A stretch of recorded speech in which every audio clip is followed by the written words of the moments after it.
Shalom, salam berjumpa kembali dalam program kita, yaitu program sharing kehidupan hari ini, saudara ya. Sebelum saya menyampaikan sharing kehidupan hari ini, saya mau kita nyanyi dulu satu lagu ya. Kita menyembah Tuhan dengan hati yang bersyukur, hati yang rindu dan haus akan Tuhan. Amin. Sama-sama kita nyanyikan pujian ini. Haleluya, pujian dan syukurku ku bawa padamu, dengan hati tulus ku persembahkan.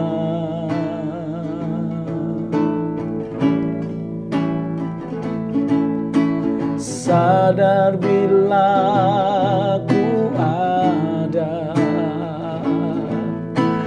hanya karena anugerah, bukan karena kekuatanku.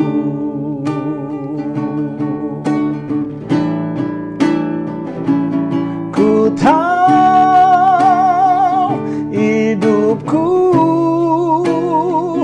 adalah penyembahan. Kau ciptakanku dalam kemuliaan-Mu.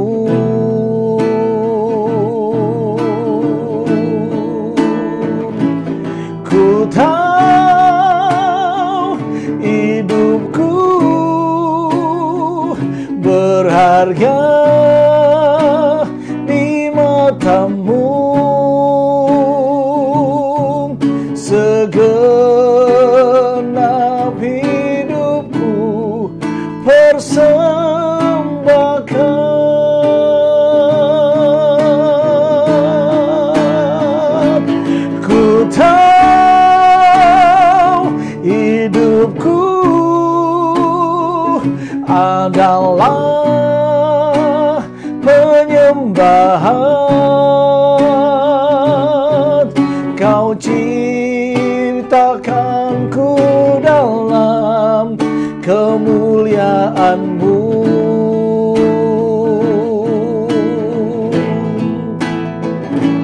Ku tahu hidupku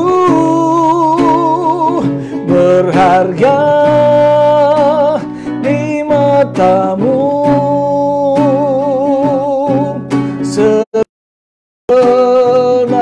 hidupku persembahkan.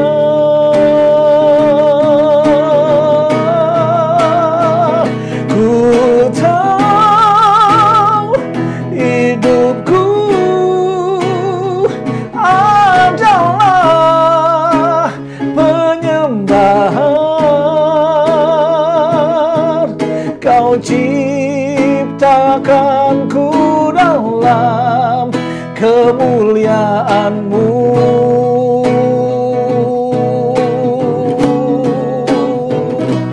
Ku tahu hidupku berharga di mata-Mu. Segenap hidupku persembahkan.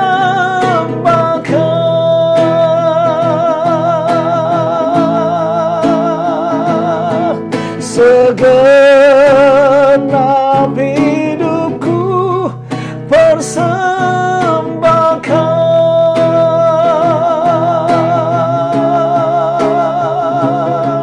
Segenap hidupku persembahkan.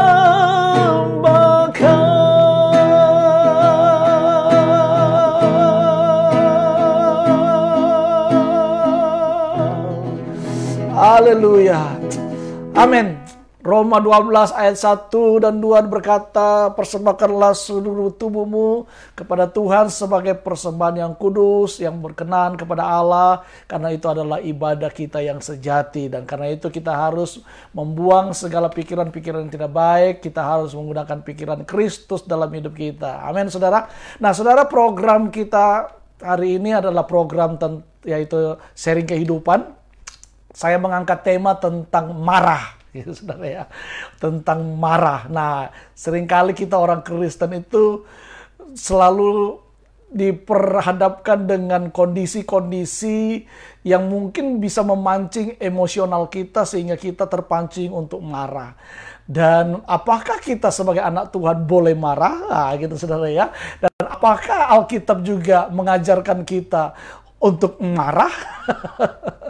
Nah, hari ini kita akan belajar, saudara, bagaimana kita belajar tentang marah menurut Alkitab, saudara ya. Nah, saya harap dalam program sharing kehidupan hari ini, saudara bisa mengidentifikasi diri kita masing-masing ya. Kira-kira saya ini di marah yang tipe bagaimana? Karena dalam Alkitab ada 3 tipe marah, saudara ya. Ada 3 tipe marah menurut Alkitab ya. Nah, kita akan belajar, saudara. Sambil saudara mendengarkan, saudara coba sambil mengintrospeksi nanti diri saudara.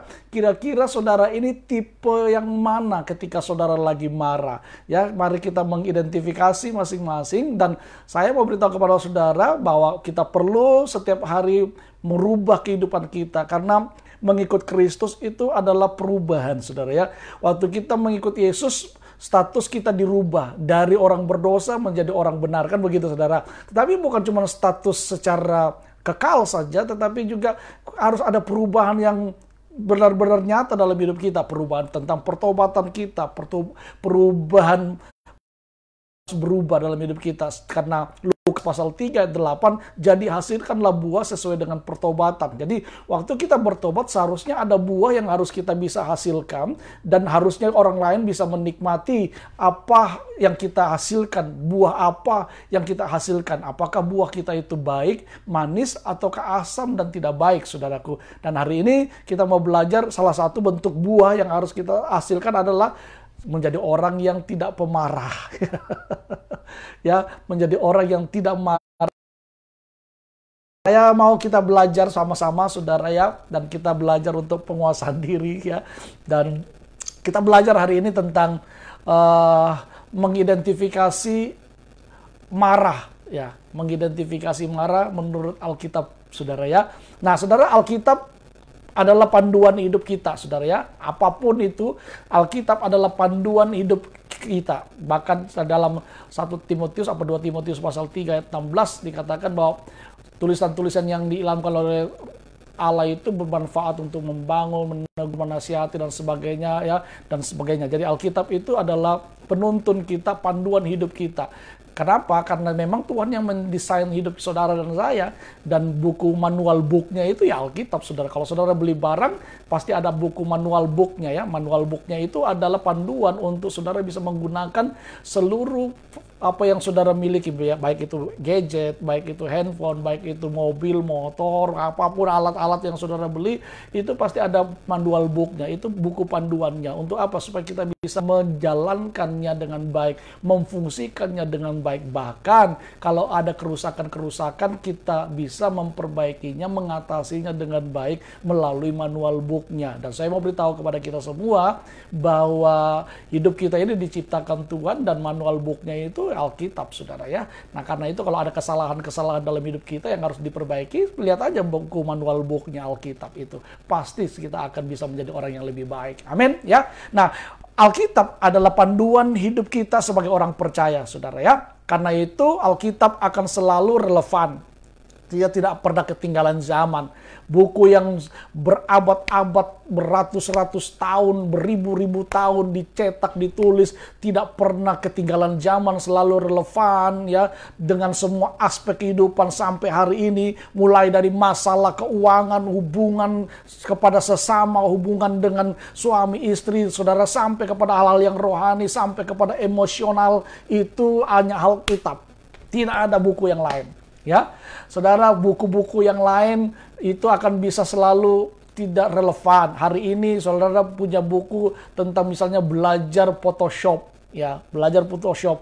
Nanti saudara ada tipe Photoshop yang baru, seri yang baru, maka akan ada perubahan-perubahan lagi. Tapi Alkitab itu tidak akan pernah ada perubahan. Dari awal sampai akhir tidak akan pernah ada lagi perubahan. Karena firman yang kita miliki adalah 66 pasal itu adalah absolut, firman Allah yang sejati, Alkitab yang kita pegang dan kita percayai, saudara ya. Dan itu adalah buku panduan yang relevan sampai hari ini. Tidak akan pernah tergantikan oleh buku-buku apapun. Boleh saudara baca buku yang lain, tetapi jangan lupa baca Alkitab, karena Alkitab itu adalah buku panduan hidup kita. Nah, saudara, berkaitan dengan apa yang akan saya sampaikan kepada saudara, yaitu tentang amarah atau marah, ya, satu hal yang penting yang perlu kita pelajari saat ini, saudara, ya, dari Alkitab adalah tentang pandangan Alkitab soal kemarahan. Nah, ada banyak sebenarnya ayat yang menyebutkan tentang kemarahan. Salah satu ayat yang paling familiar atau yang paling akrab, yang paling sering kita ketahui soal marah ini, saudara, terdapat di dalam Efesus pasal yang keempat ayat yang ke-26. Efesus pasal 4 ayat 26 dikatakan bahwa apabila kamu menjadi marah, janganlah kamu berbuat dosa. Dan janganlah matahari terbenam sebelum padam amarahmu. Ya, apabila kamu menjadi marah, janganlah kamu berbuat dosa. Janganlah matahari terbenam sebelum padam amarahmu. Nah, pertanyaannya, bisa nggak kita marah tanpa berbuat dosa? Sangat susah, saudara ya. Kebanyakan kita marah pasti berbuat dosa, karena marah sendiri juga itu sebenarnya bukan buah roh, saudara ya.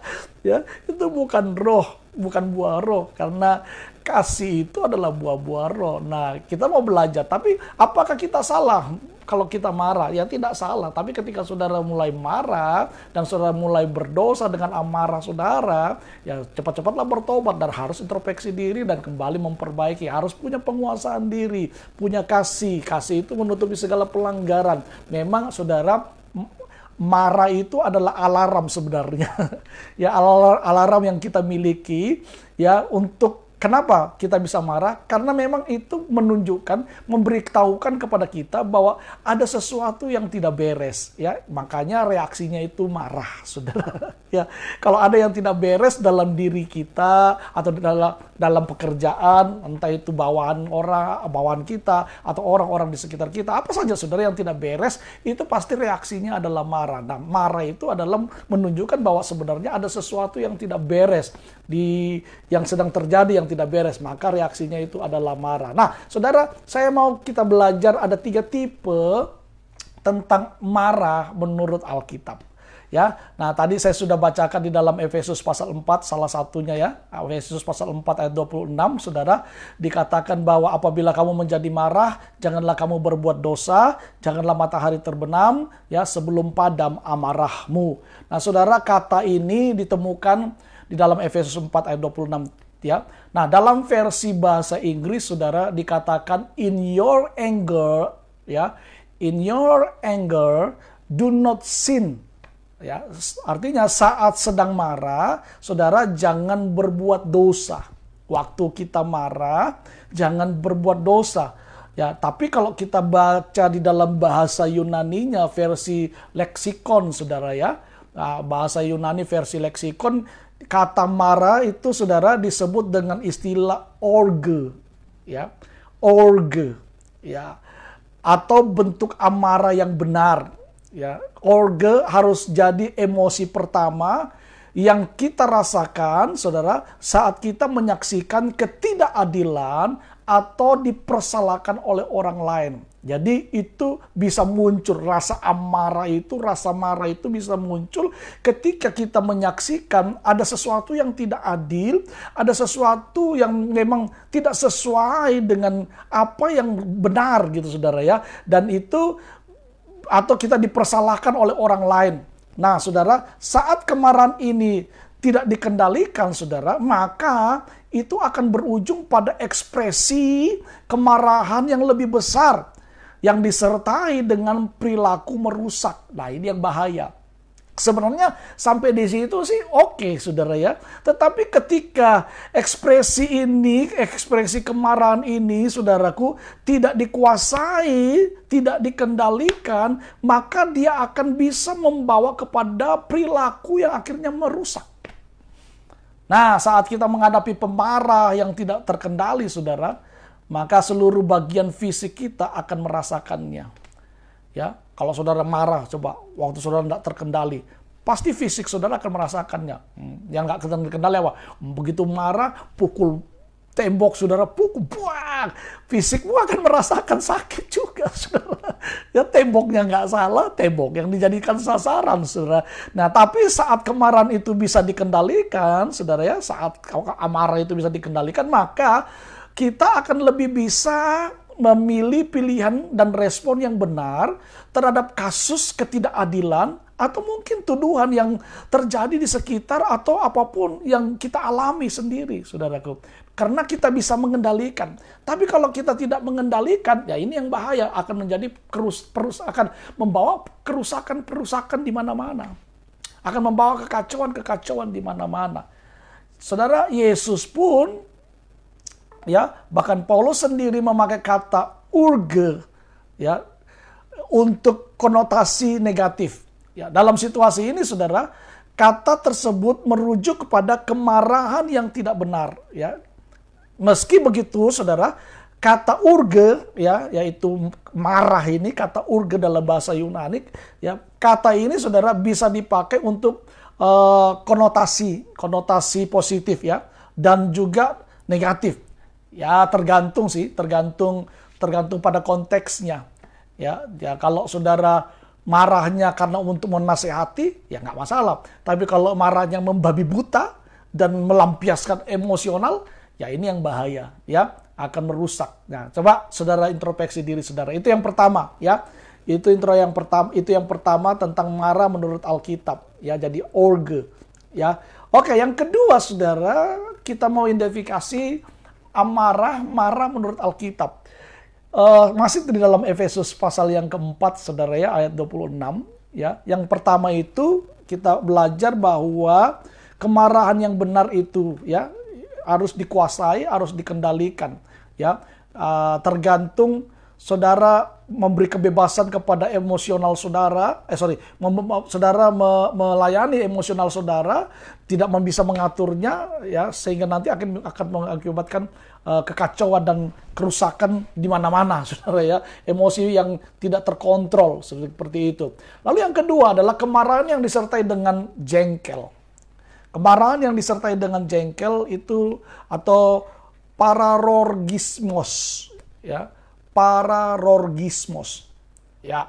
Nah, masih dalam Efesus tadi dikatakan janganlah matahari terbenam sebelum padam amarahmu, yang artinya mengacu kepada kemarahan yang disertai dengan jengkel atau marah dan geram.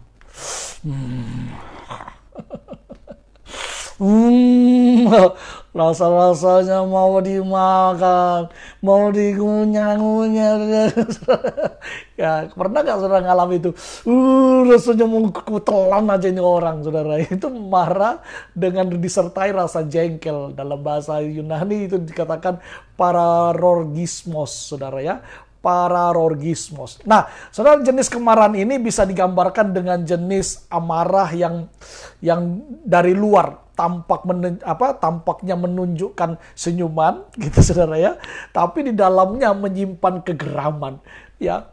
Dia kayaknya dia ketawa-ketawa gitu, saudara. Tapi di dalamnya sini, oh kamu ya, kalau kayak ini, saudara ya. Ya ini yang pernah nggak saudara ngalami kayak gitu? Ya ini rodo-rodo kayak munafik sih, saudara, sebenarnya. Ya, tapi itu bagus juga sih, penguasaan diri. Ya, menguasai diri dari amarah gitu ya. Nah, jenis kemarahan ini, saudara, dia berusaha untuk menahan geramnya, tersenyum sepertinya, tapi di dalam dirinya ini penuh dengan rasa jengkel, penuh dengan marah, penuh dengan geram, rasanya awas kamu ya. Ya ini yang bahaya, saudara. Ini yang bisa membuat orang akhirnya cepat mati karena serangan jantung. Ya. Jenis kemarahan ini saudara bisa digambarkan dengan jenis amarah yang dari luarnya tampak menunjukkan senyuman, tapi dalamnya menyimpan geram, saudara ya. Nah, kemarahan ini adalah merupakan tipe yang lebih besar, saudara, daripada tipe kemarahan orge tadi yang poin pertama itu, ya. Ini tipe kemarahan yang lebih besar dan bisa dengan mudah berubah, saudara, menjadi kemarahan yang jauh lebih merusak. Ya. Kalau orge tadi dia masih bisa menguasai diri, tapi ini dia bisa pura-pura senyum, tapi di dalamnya penuh dengan banyak hal-hal yang jahat. Oh, nanti kamu tunggu, awas pembalasanku. Wah, ini yang bahaya, saudara ya. Nah, karena alasan inilah, saudara, Paulus berkata di dalam ayat yang ke-27, jangan beri kesempatan kepada iblis. Karena apa? Waktu saudara marah, ya, marah yang pada parorogismos ini, saudara ya. Nah, ini yang bahaya. Itu akan karena saudara memberi kesempatan, maka dia akan terus menggaruk-garuk hati saudara, menggaruk-garuk hati saudara, dan akhirnya saudara menjadi murka. Nah, ini yang bahaya. Makanya ayat 26 dari Efesus pasal 4 dikatakan jangan beri kesempatan kepada iblis. Maksudnya ini, waktu saudara marah, jangan sampai saudara menjadi marah yang pada tingkat yang namanya parorgismos ini, saudara. Ya, pura-pura senyum, tapi di sininya penuh dengan kemarahan, kepahitan, kebencian, dan sebagainya. Nah, saudara, tujuan iblis adalah untuk membuat keadaan kita dari yang sudah buruk jadi lebih buruk. Ya, jadi yang sudah buruk menjadi lebih buruk lagi. Itu memang tujuan iblis. Ya, ingat apa yang saya sampaikan kemarin, kita belajar tentang strategi-strategi iblis, saudara ya. Kita perlu waspada. Iblis itu dia sangat-sangat licik karena dia bapak segala pendusta. Jadi pandai bersilat lidah, pandai berdusta, pandai berbohong, manipulasinya hebat, saudara ya. Nah, kita manusia kalau nggak pintar dengan Tuhan, nggak punya hikmat Tuhan, nggak hidup dalam kebenaran Tuhan, gampang dia dibawa, diseret oleh keinginan setan, saudara. Dan akhirnya kita jatuh di dalam dosa. Nah, saudara, ini bahaya, saudara ya. Orang yang senang membuat dirinya terus membiarkan amarah di dalam hatinya, ini sangat bahaya. Ini akan menimbulkan banyak penyakit, saudara. Ya, bisa penyakit kanker, bisa penyakit macam-macam, saudara ya. Karena menyimpannya di dalam hati terus. Menyimpan dalam hati. Pura-pura baik. Shalom, shalom. Tapi di sini, ya, saudara. Nah, iblis itu, saudara, senang membuat kita hidup dalam kepahitan. Iblis senang. Iblis senang membuat kita dalam kepahitan. Iblis senang membuat kita geram, saudara. Menjadikan kita menjadi orang yang suka marah, hidup dalam kemarahan, hidup dalam pertikaian. Dan mungkin kita suka, iblis itu suka apa? Memfitnah. Ya, memfitnah dalam diri kita. Dia menimbulkan fitnah-fitnah sehingga kita menjadi orang yang sangat emosional. Ya. Nah, segala jenis kejahatan lainnya itu iblis pandai, saudara, membangkitkan di dalam diri kita. Karena itu kita perlu waspada, ya. Itu yang kedua, saudara. Marah, yang kedua adalah kemarahan yang disertai dengan jengkel. Atau dalam bahasa Yunani adalah parorgismos, ya. Yang pertama itu adalah kemarahan yang benar, atau dalam bahasa Yunani disebut kemarahan atau orge, ya. Oke, yang ketiga, terakhir, saudara ya. Kita mengidentifikasi apakah saya di mana ini. Kalau saya marah ini, saya di posisinya di mana.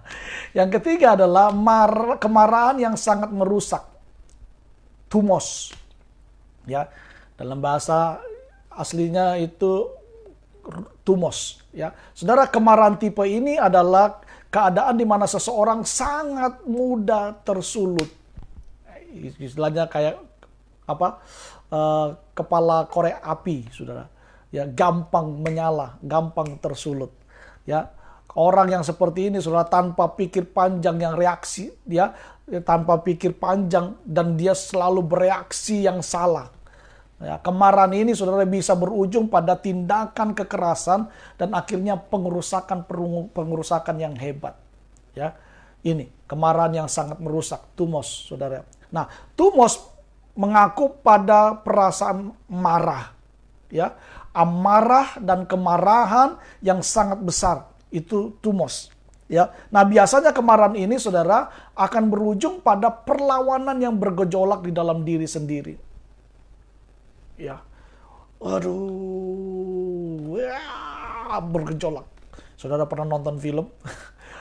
Ada di sebelah kanan ini ada setan, sebelah kiri ada malaikat, lalu mereka saling mengadu-adu, itu berbicara tentang gejolak jiwa di dalam hati kita. Kamu harus lakukan ini, kalau kamu nggak lakukan ini, kamu akan bla bla bla bla. Jangan, kamu kan anak Tuhan, kamu jangan bikin begini. Kalau kamu bikin begini, kamu nggak ada kebenaran. Oh enggak, tapi nggak apa-apa. Masa kamu dibuat jahat sama orang, kamu nggak balas? Memangnya dia aja yang bisa bikin begitu? Kamu nggak bisa? Ayo dong, jangan. Firman Tuhan bilang kasihlah musuhmu. Pernah datang. Saudara, itu selalu bergejolak di dalam diri kita, ya. Nah, untuk benar-benar berdamai dan menang dari kemarahan yang merusak ini, dari tumos ini, saudara, kita perlu mengalami kesembuhan rohani dan emosional melalui pertobatan dan pengampunan. Tidak ada cara lain. Saudara harus bertobat sungguh-sungguh dan hidup dalam pengampunan. Itu caranya. Kalau tidak, saudara akan diikat dengan amarah tumos ini yang terus akan, saudara, kenapa orang bisa membunuh? Karena dia sudah pada tingkat kemarahan seperti ini. Ya, diinjak-injak harga dirinya dan sebagainya, akhirnya dia bisa menjadi orang yang emosional yang sangat-sangat tinggi, saudara. Nah, Tuhan, saudara, sendiri meminta kita untuk menyingkirkan semua emosi yang timbul oleh kemarahan, saudara, ya. Seperti misalnya kepahitan, ini harus dibuang, ya.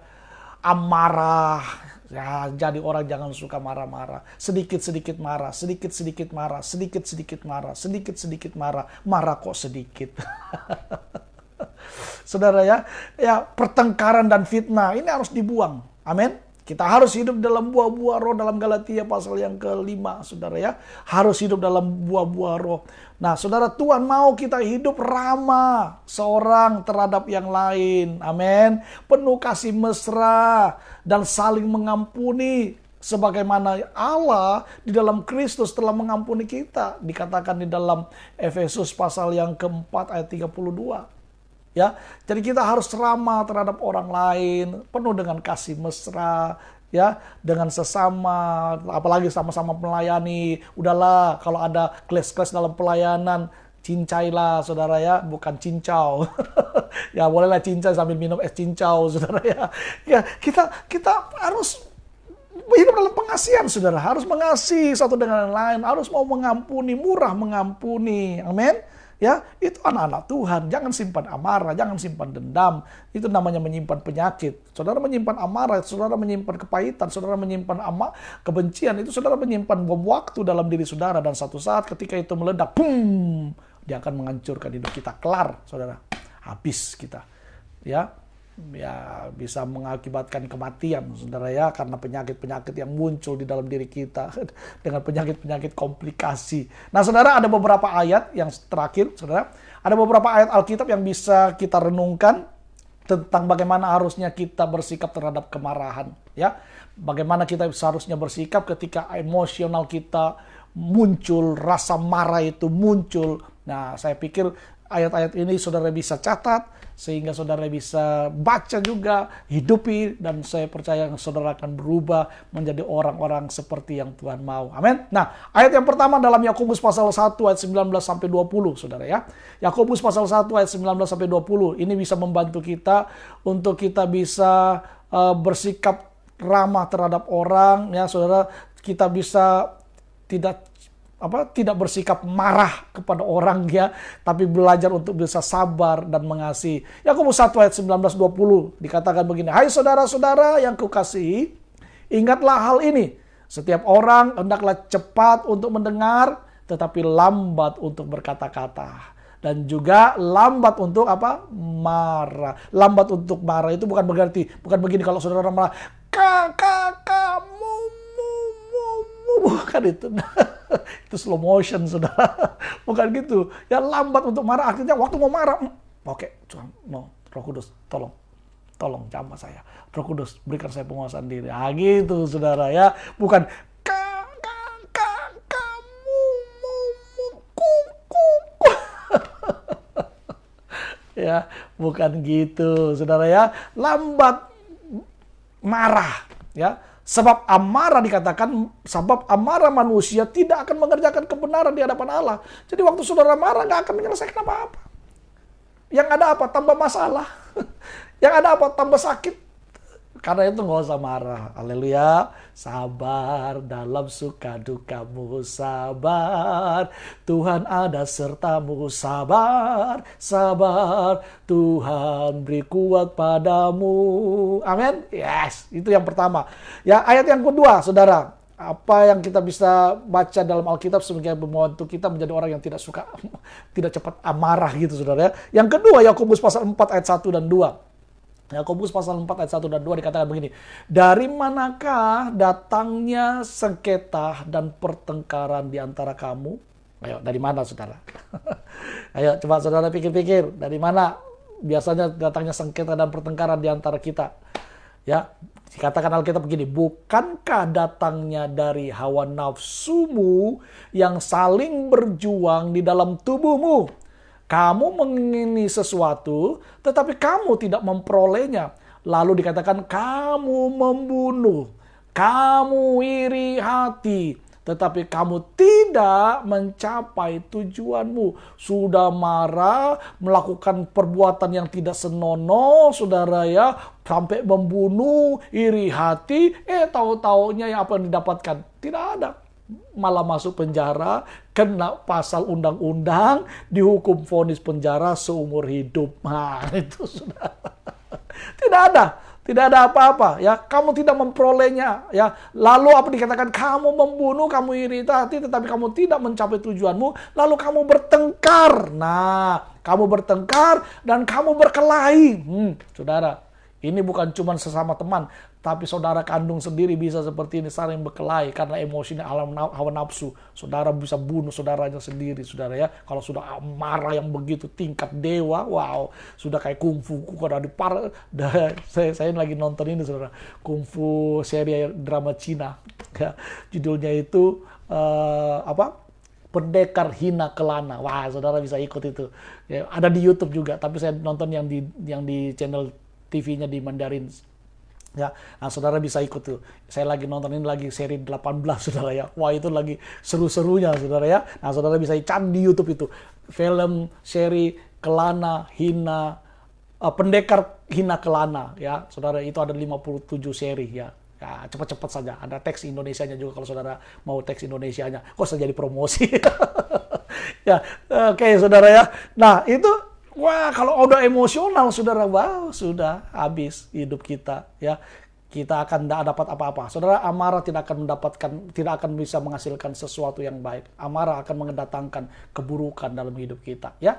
Itu ayat yang kedua. Ayat yang ketiga yang bisa membantu kita ketika nanti kita amarah, ini mungkin bisa menjadi self control dalam hidup saudara. Amsal 19 ayat 11. Amsal 19 ayat 11, Alkitab bilang begini, akal budi membuat seseorang panjang sabar, dan orang itu dipuji karena memaafkan pelanggaran.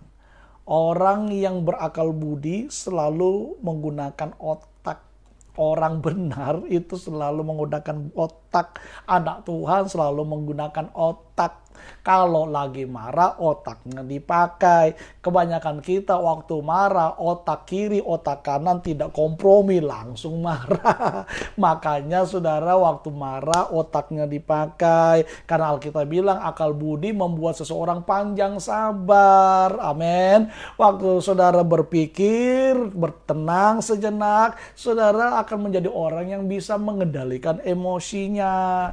Tapi saudara, kalau tidak ya akan menghancurkan. Tetapi orang bijak akhirnya meredakannya. Waktu marah karena kita menggunakan otak kita untuk merenungkan, berpikir, kita menjadi orang yang bijak. Dan kalau orang bijak itu selalu meniadakan masalah. Amin.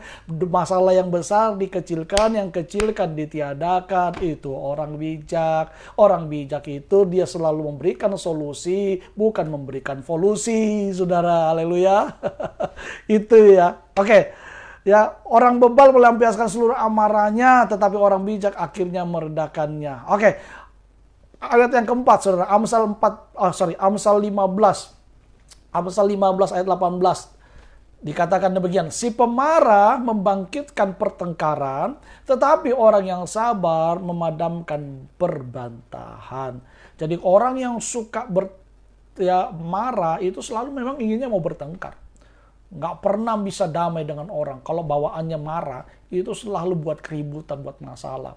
Mau dimanapun ditempatkan selalu masalah. Sebenarnya bukan orang di sekitar kita yang masalah, kitanya yang masalah. Karena itu ayo kita jadi orang yang sabar. Amin. Orang sabar dikasihi Tuhan. Ya, belum tentu Pak sabar itu sabar. Tapi kalau saudara bisa menjadi dalam kesabaran, saya percaya engkau akan menghindari pertengkaran demi pertengkaran dalam hidup saudara.